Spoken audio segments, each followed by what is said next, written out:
പ്രവാസിയുടെ നൊമ്പരം ഭാഗം 4. അന്ന് രാത്രി അജു തന്റെ അനിയത്തിയെ വിളിച്ച് കാര്യം പറഞ്ഞു. മോളെ, നിനക്കൊരു ഇത്താത്ത വരാൻ പോകുന്നു. ഞാൻ മനസ്സോടെ ആണ് കാണാൻ പോയത്. പക്ഷേ അവിടെ എത്തിയപ്പോൾ എല്ലാം ഓക്കെ ആയി മോളെ. ഇനി മോള് ചെന്ന് കാണണം, എന്നിട്ട് ബാക്കിയെല്ലാം തീരുമാനിക്കാം. ആഹാ, ഇക്കാക്ക എന്നോട് ഉമ്മച്ചി പറഞ്ഞു ഞാൻ വരാം, ഇക്കാനോട് ചോദിക്കട്ടെ. അല്ല, ഇത്താത്ത എങ്ങനെയുണ്ട്? മൊഞ്ചത്തിയാണോ? പിന്നെ നിന്നേക്കാൾ മൊഞ്ചുണ്ട്. ആണോ? നന്നായി. പോ, എന്നോട് മിണ്ടണ്ട. ഇനി ഇത്താത്ത വന്നാല് നമ്മളൊക്കെ അറിയോ ആവോ? എന്റെ സുന്ദരി മോള് കഴിഞ്ഞിട്ടല്ലേ ഇക്കാക്കാക്ക് ആരുമുള്ളൂ. എന്റെ മോള് തന്നെയാ മൊഞ്ചത്തി. ഇങ്ങനെ ചങ്കിൽ കുത്തുന്ന വാക്കൊന്നും പറയല്ല മോളെ. ആഹാ, അങ്ങനെ വഴിക്കുവാ. എന്നെ എങ്ങാനും മറന്നാൽ കൊല്ലും ഞാൻ. അവളുടെ പണ്ടത്തെ കുഞ്ഞു കൊഞ്ചലുമായി ചിരിയോടെ ഫോണ് കട്ട് ചെയ്തു. കാന്താരി ഇപ്പോഴും കൊച്ചു പെണ്ണാണെന്നാ വിചാരം. പിന്നെ എല്ലാം പെട്ടെന്നായിരുന്നു. പൂമോളും ഉമ്മയും അടുത്ത കുറച്ച് ബന്ധുക്കളും സുമിയെ കാണാനെത്തി. എല്ലാവർക്കും അവളെ ഒത്തിരി ഇഷ്ടായി. വീണ്ടും ഉപ്പയും കുറച്ച് ആളുകളും പോയി വിവാഹ ഡേറ്റ് ഉറപ്പിച്ചു വന്നു. കുറച്ച് നാളുകൾ മാത്രമേ ആ സുദിനത്തിന് ഉണ്ടായിരുന്നുള്ളൂ. പൂമോളുടെ വിവാഹം കുറച്ച് നാളുകൾക്ക് മുമ്പ് നടന്നതുകൊണ്ട് ലളിതമായ ചടങ്ങിലായിരുന്നു അജ്മലിന്റെ വിവാഹം. വിവാഹത്തിന്റെ തിരക്കുകൾ തകൃതിയായി നടക്കുമ്പോൾ ഒരു ദിവസം അജു ഉപ്പാനോട് പറഞ്ഞു, ഉപ്പ, നമുക്ക് നമ്മുടെ വീടിന്റെ ആധാരം എങ്ങനെയെങ്കിലും എടുക്കണ്ടേ? മറ്റൊരു കുടുംബത്തിലെ ഒരു കുട്ടി ഇങ്ങോട്ട് വരുമ്പോൾ ഈ വീടെങ്കിലും നമുക്ക് സ്വന്തമായിട്ട് വേണ്ടേ? മോനെ, നീ പറഞ്ഞതൊക്കെ ശരിയാണ്. പക്ഷേ ഈ അവസ്ഥയിൽ എങ്ങനെ? അതിന് നമുക്ക് വഴിയുണ്ടാക്കാം. ഞാൻ എൻ്റെ ഒരു കൂട്ടുകാരനോട് കുറച്ച് കാശ് കടം വാങ്ങിയിട്ടുണ്ട്. അതിൽ നിന്ന് കുറച്ച് കാശ് എടുത്ത് നമുക്കതങ്ങ് എടുക്കാം. മോനെ, ഞാൻ എന്താ നിന്നോട് പറയാ? ഉപ്പാന്റെ കുട്ടി നന്നായി കഷ്ടപ്പെടുന്നുണ്ട്. നിന്നെ പടച്ചോന് നന്നാക്കും മോനെ. ഉപ്പ വിഷമിക്കരുത്. ഇതൊന്നൊരു കഷ്ടപ്പാടല്ല. ഉപ്പാന്റെ ഹൃദയമിടിപ്പാണ് ഈ വീട്. ആ വീടെങ്കിലും തിരിച്ചു തരാൻ പറ്റിയില്ലെങ്കിൽ ഞാനൊരു മകനാണോ? അജു വീടിന്റെ ആധാരം എടുത്ത് ഉപ്പാനെ ഏൽപ്പിച്ചു. അങ്ങനെ അജ്മലിന്റെയും സുമയ്യയുടെയും വിവാഹ സുദിനം വന്നെത്തി. അബ്ദുള്ള മാസ്റ്ററുടെ വീട്ടിൽ ഒരു ഉത്സവ പ്രതീതിയായിരുന്നു.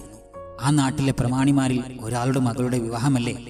അതും അവർ ആറ്റുനോറ്റുകൊണ്ട് നടക്കുന്ന ഏക മകൾ സുമി. മൈലാഞ്ചി മൊഞ്ചിന്റെ നിറപ്പകിട്ടോടെ 14-ാം രാവിന്റെ ശോഭയോടെ തിളങ്ങി നിന്നു. സ്വർണത്തിന്റെയും മുല്ലപ്പൂക്കളുടെയും വർണ്ണതയിൽ അവൾ ഒരു മാലാഖയായി പാറി നടന്നു. ആ നാട്ടിലെ മുഴുവൻ ജനങ്ങളും ആ വീട്ടിലേക്ക് ഒഴുകിയെത്തി. എല്ലാവരും പുഞ്ചിരിയോടെ സ്വീകരിക്കാൻ ആ കുടുംബം മത്സരിച്ചു. കോയാമുക്കാന്റെ വീട്ടിലും ആഘോഷം മോശമല്ലായിരുന്നു. ചെറിയ കല്യാണമായിരുന്നെങ്കിലും അജുവിന്റെ കൂട്ടുകാരും കുടുംബക്കാരും നിറഞ്ഞു നിൽക്കുന്ന ആ പന്തലിൽ ബദറുൽ മുനീറിന്റെ മൊഞ്ചുമായി നമ്മുടെ അജു നിറഞ്ഞു നിന്നു മണവാളനായിട്ട്. ഓരോ നിമിഷം വൈകുന്തോറും അജുവിന് ഹൃദയമിടിപ്പ് കൂടുന്നത് പോലെ തോന്നി. സുഹൃത്തുക്കൾ ആശ്വാസമായി ഓരോ കളിയാക്കലുമായി കൂടെ തന്നെ ഉണ്ട്. അങ്ങനെ പുതുമണവാളനായി അജു എല്ലാവരോടും സമ്മതം വാങ്ങി വീട്ടിൽ നിന്നും ഇറങ്ങി. നിക്കാഹിനായി അടുത്ത നാട്ടിലെ പള്ളിയിലേക്ക് അവനും കൂട്ടുകാരും പുറപ്പെട്ടു. പള്ളിയുടെ അടുത്ത് ഇറങ്ങിയപ്പോൾ അവരെ സ്വീകരിക്കാൻ മാഷും ആൾക്കാരും നിറഞ്ഞു. അങ്ങനെ നിക്കാഹിന്റെ സമയം അടുത്തു. ഇത്ര മഹറിന് എന്റെ മകളെ നിനക്ക് മഹറാക്കി തന്നുള്ള മാസ്റ്ററുടെ വാക്കുകളിൽ അജുവിന്റെ മനസ്സ് കുളിർത്തു. നിക്കാഹ് കഴിഞ്ഞു മാസ്റ്ററുടെ വീട് ലക്ഷ്യമാക്കി വണ്ടികൾ നീങ്ങി. വണ്ടിയിൽ നിന്ന് അജു ഓർക്കുകയായിരുന്നു, ഇന്ന് ഞാനൊരു ഭർത്താവാണ്. ഇന്നലെ വരെ ഒരു മകൻ, ആങ്ങള എന്നിലുപരി ഇന്ന് മറ്റൊരു പേരിൽ കൂടെ ഞാൻ അറിയപ്പെടുന്നു. ഞാനും ഉപ്പയും ഉമ്മയും പൂമോളും അടങ്ങുന്ന കൊച്ചു കുടുംബത്തിലേക്ക് മറ്റൊരാൾ കൂടെ കടന്നു വരുന്നു. തന്റെ ജീവന്റെ പാതിയാണവൾ. ഇന്നു മുതൽ എല്ലാ സുഖ സൗകര്യങ്ങളുടെ നടുവിൽ ജനിച്ചു വളർന്ന അവൾ ഇനി എന്റെ സുഖവും ദുഃഖവും ഒരുപോലെ സ്വീകരിക്കാൻ വിധിക്കപ്പെട്ടവൾ. അവർ കണ്ണു നിറയാതെ പോറ്റിയ മകൾ തന്റെയും കൂടിയാവുന്നു. തന്റെ വീട്ടിലെ ജീവിതത്തോട് പൊരുത്തപ്പെടാൻ അവൾക്ക് കഴിയണേ അല്ലാ. പെട്ടെന്ന് കൂട്ടുകാരൻ സുഹേൽ ചുമലിൽ തട്ടിയപ്പോഴാണ് അജു സ്വപ്നത്തിൽ നിന്ന് ഞെട്ടിയുണർന്നത്. എന്താടാ ഇത്ര സ്വപ്നം കാണാൻ? നിന്റെ പെണ്ണിന്റെ വീടെത്തി, ഇറങ്ങ്. ഇനി അവളെ കണ്ടിട്ട് രണ്ടാൾക്കും കൂടെ കാണാം ബാക്കി സ്വപ്നം. അവന്റെ കളിയാക്കൽ ആസ്വദിച്ചുകൊണ്ട് അജു കാറിൽ നിന്നിറങ്ങി.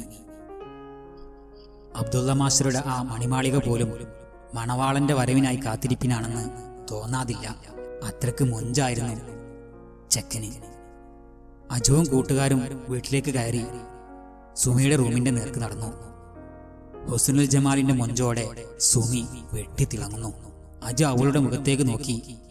അന്ന് കണ്ടതിലും ഒരുപാട് മഞ്ചത്തിയായിട്ടുണ്ട് തന്റെ സുമി. അവന്റെ നോട്ടം കണ്ട സുമി നാണത്തോടെ തല താഴ്ത്തി. എടാ അജു, കെട്ടട മഹറ്, നീ ആരെ നോക്കി നിൽക്കുക? കൂട്ടുകാരുടെ കമന്റ് അജുവിന്റെ കാതുകളിൽ വന്നടിച്ചു. സുമയ്യ, നിനക്ക് മഹർ വേണമെങ്കിൽ വേഗം വാങ്ങിച്ചോ, അല്ലെങ്കിൽ ഇവന് വേറെ ആർക്കെങ്കിലും കൊടുക്കും. വീണ്ടും വീണ്ടും കൂട്ടുകാരുടെ കമന്റിൽ അജു ആകെ ചമ്മി. സുമി തല ഉയർത്തി അവന് നോക്കി. അജു അവളുടെ അടുത്തേക്ക് നീങ്ങി. തന്റെ കയ്യിലുള്ള മഹർ സുമിയുടെ കഴുത്തിൽ ചാർത്തി. മനസ്സിലവൻ അൽഹംദുലില്ലാ പറഞ്ഞു. ഉപ്പാനോടും ഉമ്മാനോടും ഇക്കാനോടും അനിയനോടും കണ്ണുനീരിൽ കുതിർന്ന യാത്രമൊഴിയായി സുമി വീടിന്റെ പടിയിറങ്ങി.